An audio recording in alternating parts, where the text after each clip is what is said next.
bà hong xuôi bài chỉ việc chết sạch này cứ bà bạn năng thưa ơi dương chưa nè đôi xa tại vì cái lại mà bị cái ta mê hay nên cái ta đấy bà hay miền Paul bạc Paul mà lừa cái ta mà được bỏ dương chẳng dương kinh mơ thà tu bây giờ dương bà cai bà bần nà cả đôi cái hai thật chát chỉ liền vây bà caiในក្នុងការរស់ស៊ីbàមាន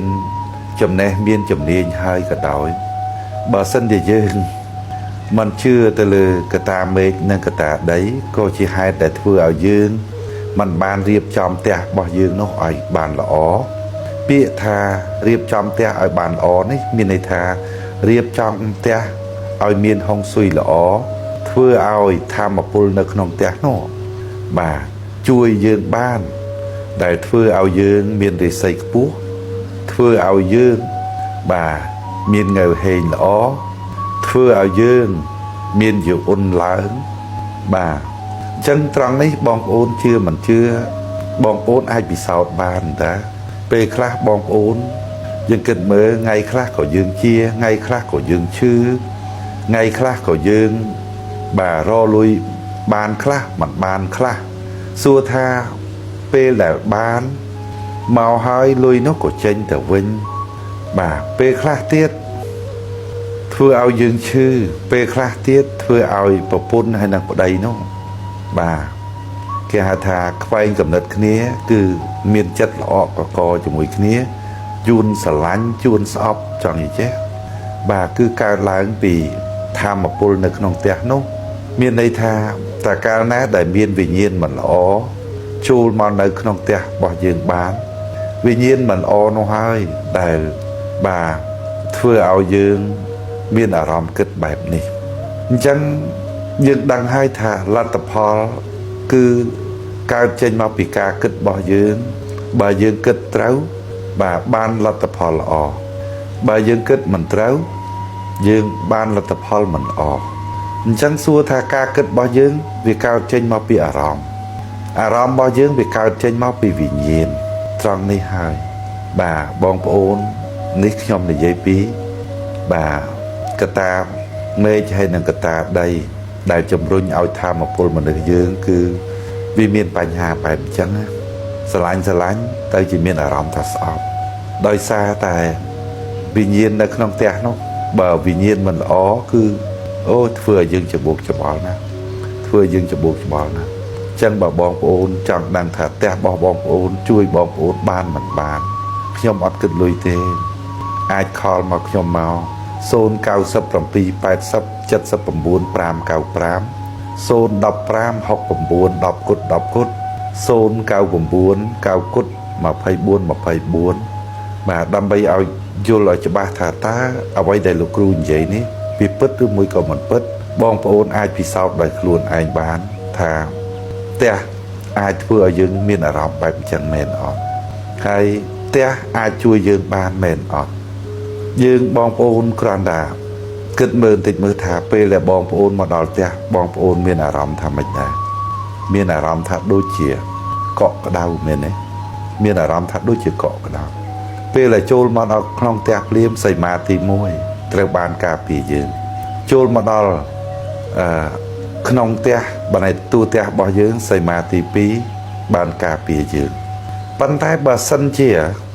នៅក្នុងផ្ទះនោះបើគ្មានវិញ្ញាណល្អទេ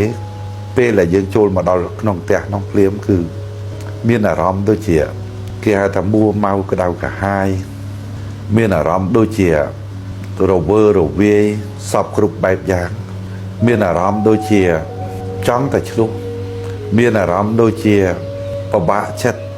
មានអារម្មណ៍ដូចជាចង់ទៅនេះតិចចង់ទៅនោះតិចបាទគឺវាកើតឡើងបែបនេះឯង